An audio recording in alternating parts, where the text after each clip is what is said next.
Social media पर आप सभी के पास खबरें लाए हैं आज फिर सादर जय जिन सादर। जैन समाज के इस गाल पर भी और यहाँ से भी और पीछे से भी हर तरफ से तमाचों की जैसे बौछार हो रही है। शास्त्री पार्क दिल्ली में आपने देखा था, ये देख रहे हैं अभी ये जो मारपीट हो रही है ना, ये जैन भाई से हो रही है। पिक्चर को डिफ्यूज़ कर दिया है क्योंकि जो दृश्य हैं ऐसे हैं आप देख नहीं पाओगे। कहते हैं ना, रूह कांप जाएगी कि एक जैन भाई को जब बेल्टों से इस तरह मारा जाता है, सर फट जाता है, घायल हो जाता है।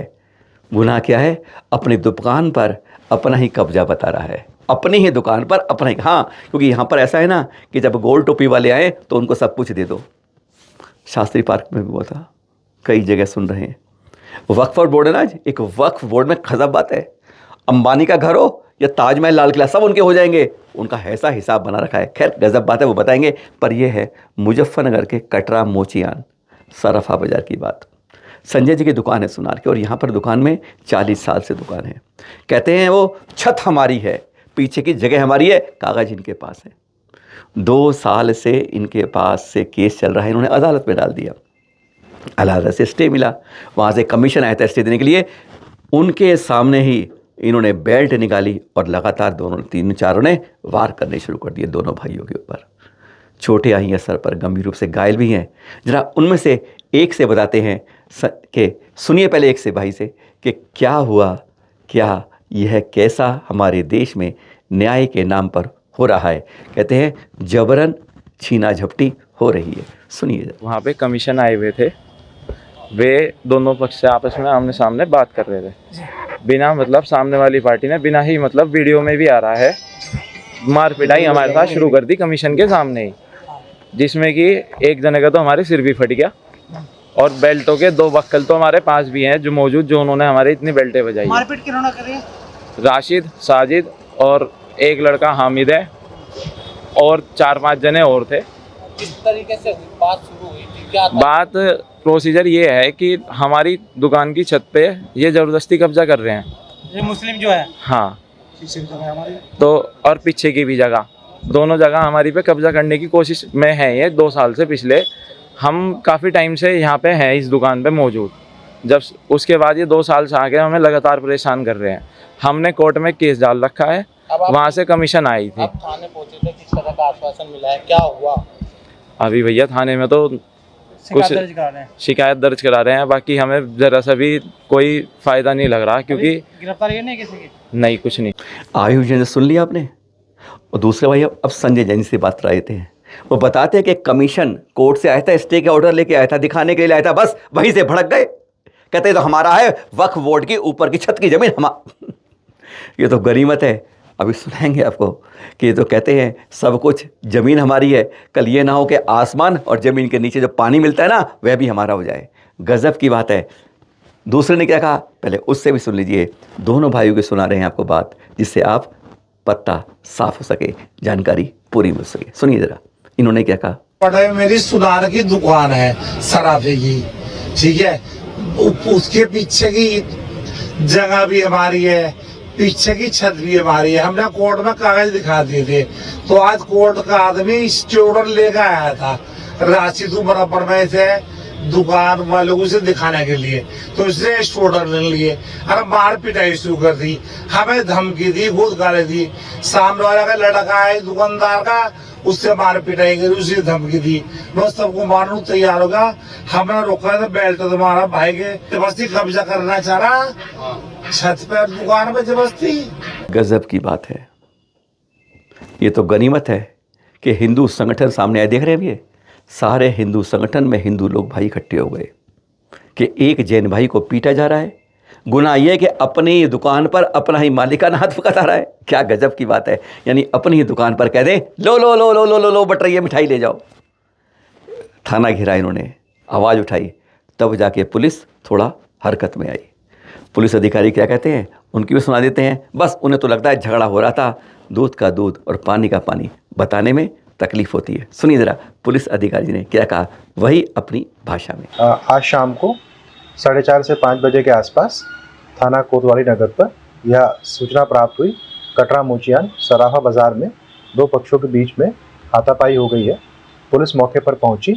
तस्दीक करने पर पता चला कि उस जगह पर कोर्ट के द्वारा किसी जमीनी विवाद को लेकर नापतोल चल रहा था, जिसको लेकर पहले तो दो पक्षों के बीच में विवाद हुआ। उसके बाद यह विवाद जो है आपसी हाथापाई में जो है तब्दील हो गया। पुलिस ने तुरंत मौके पर शांति व्यवस्था को कायम किया।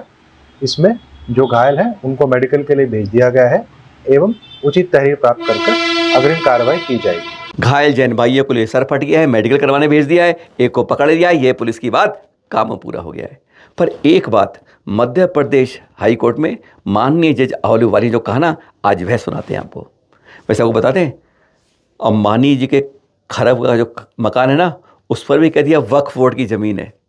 और आहलूवालिया जो वकील थे, जज हैं, माननीय जज मध्य प्रदेश, उन्होंने साफ कह दिया, अरे तब कुल तो उनको लाल किला भी तुम्हारा है, सब तुम्हारा है, एक बार हमें क्यों नहीं ऐसी वसीयत लिख देते कि सारा वक्फ बोर्ड का ही है। सुनिए ज़रा, बहुत गजब की उन्होंने जो बात कही माननीय जज मध्य प्रदेश हाई कोर्ट में। सुनिए ज़रा, यह बात क्या साफ करती है, सुनिए। 89 में ये वक्फ प्रॉपर्टी डिक्लेयर क्यों हो गई, जो कि वो प्रोटेक्टेड प्रॉपर्टी थी? आपकी कैसे डिक्लेयर हो गई वक्फ प्रॉपर्टी, अब ये तो बताओगे कि नहीं बताओगे? ये आप एडमिट कर रहे हो कि डिक्लेयर नहीं हो सकती थी? बताओ ना, क्यों क्यों क्यों डिक्लेयर हो सकती थी? has been done in terms of section 5(2) of the Waqf Act. कल को वो जो भी सरकारी दफ्तर को कह देंगे कि वक्फ प्रॉपर्टी तो हो जाएगा। मेरा सीधा सा क्वेश्चन है, ब्लंट, कल को अग्रवाल साहब की प्रॉपर्टी का नोटिफिकेशन निकल जाएगा तो फिर अग्रवाल साहब को निकाल के बाहर कर दें, ये उसके लिए कोई प्रोसीजर है? इतना ही पूछ रहा हूँ भाई। प्रोटेक्टेड मॉन्यूमेंट है, ये ऐसे डिक्लेयर हो गया 89 में।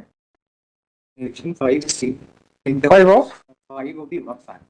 The notification is issued under this. अरे भाई साहब, आप तो ताजमहल भी ले लो यार, लाल किला भी ले लो, कौन मना कर रहा है? वो मैं यार प्यार से क्वेश्चन समझ में नहीं आते आप लोगों को। सिर्फ ऑनरेबल कोर्ट किसी के अरे ऑनरेबल कोर्ट का छोड़ो, किसी की भी प्रॉपर्टी को आप प्रॉपर्टी डिक्लेयर कर सकते हो। टेल में सेक्शन 5 में नोटिफिकेशन होगा, फलाना होगा, पूरे भारत का वक्त प्रॉपर्टी डिक्लेयर कर दो, देन क्या नोटिफिकेशन का वैलिड हो जाएगा?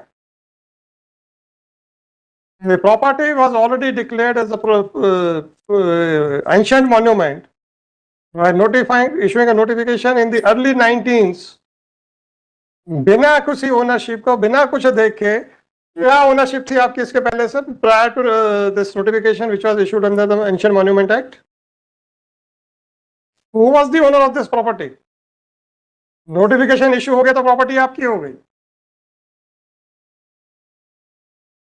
तो फिर क्या छोटे छोटे नोटिफिकेशन इशू हो रहे हैं? इकट्ठा एक ही कर दो, झंझट खत्म। इसका ओनर कौन था, रियल ओनर कौन था, क्या हुआ, कहाँ से ये property I requiring a notification under the Waqf act? कुछ नहीं मालूम किसी को, मन आया बोले इसको वक्फ प्रॉपर्टी डिक्लेयर कर दो। How that is possible? और अब पारसनाथ से खबर। पारसनाथ में नक्सलियों का बंकर पुलिस ने ध्वस्त किया है। खबर देखी अखबार में, वीडियो भी देख रहे हैं आप। लक्ष्मण राय को, वह अजय महतो है ना, उनके 25 लाख इनामी, उस नक्सली का खास है। इस जो बंकर ध्वस्त किया, वहाँ पर जिंदा 1000 से ऊपर कारतूस, 2 राइफलें, नक्सली सामग्री और बहुत कुछ मिला है। और यह अजय महतो को, जो 25 लाख इनामी है, उसको हथियार सप्लाई करता था और उसके नाम पर वसूली होती थी। यह बंकर ध्वस्त करके पुलिस ने बहुत बड़ी एक सफलता प्राप्त की है। नक्सलवाद हमारे देश के, हमारे क्षेत्र की विकास में एक बाधा बन जाता है।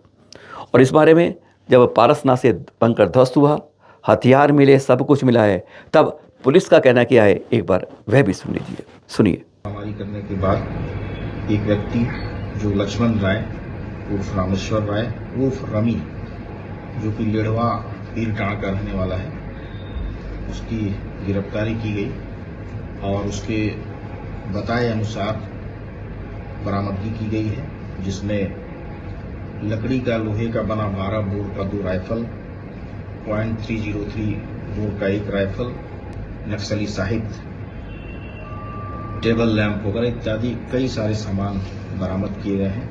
शिखर जी की एक अच्छी खबर भी सुना दें साथ साथ, सुनिए, देखिए जरा। अरे सुनाने छुक छुक छुक छुक, हाँ, रेलगाड़ी जबलपुर से चली है शिखर जी के लिए 1500 लोगों को यात्रा करा रही है।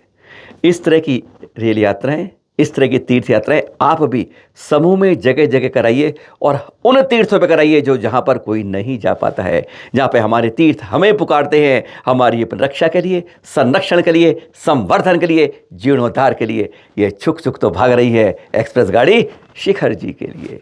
1500 लोग जबलपुर से गए, कितने उत्साह के साथ, स्वागत के साथ बढ़ते गए। जैन गरबा देख रहे हैं आप, हमारे कई संतों ने कहा है, बार बार कहा है, आज वह नहीं सुना रहे हैं, आज आपको यह गरबा दिखा रहे। कहते हैं 11 साल में 9वीं बार कर रहा है ये जैन गरबा मंच। क्या हमारे धर्म में, हमारे संस्थानों में, हमारी जगह पर क्या गरबा की अनुमति देता है? एक तरफ हम कहते हैं कि हम इस तरह के से कुछ गलत संस्कारों में पड़ जाते हैं। कई जगह हमारे संतों ने इस बारे में विरोध किया है कि हमारे मंदिरों का, हमारे स्थानों में इस तरह के नहीं चलते हैं। स्वाभाविक नृत्य जैसे इंद्र इंद्राणी करते हैं वह होता है, वह शोभनीय होता है, दर्शनीय होता है, और आज की मांग में वही होता है। इस तरह में सिखाने वाले कुछ आते हैं, फिर गलत बात होती है, कहीं ना कहीं हमारे पेच ढीला होता है और कहीं कहीं हम रास्ता भटक जाते हैं। खैर, ये अपना कर रहे हैं, पर ये हमारे निजी विचार हैं। सही लगे तो अंदर रख लीजिएगा, नहीं तो भगवान ने 2 कान दिए हैं, यहाँ से सुन के निकाल दीजिएगा। और ये हैं काल धर्म के दृश्य। 6/21 पर काल धर्म हुआ था। विजय हेमप्रभ सुरेश्वर महाराज साहब का गिरनार के लिए बहुत काम किए, इसलिए समर्पित रहे। गिरनार तीर्थ जैनों का है, जैनों का रहे, उस पर पूरी तरह से समर्पित के बाद इसी भावना के साथ चैनल महालक्ष्मी सांध्या महालक्ष्मी हार्दिक विनयांजलि अर्पित करता है। सुबह मिलेंगे आपके पास मुनि पुंगव श्री सुधा सागर जी की एक दहाड़ के साथ के मंदिरों में घुसकर संतों के पास आ जाती हो, कभी सड़कों पर आकर आदिनाथ जी दी हुई तलवार को कभी उपयोग करना जानते हो। सुनेंगे आप कल सुबह क्यों कहा, किस लिए कहा। सादर जय जिनेंद्र।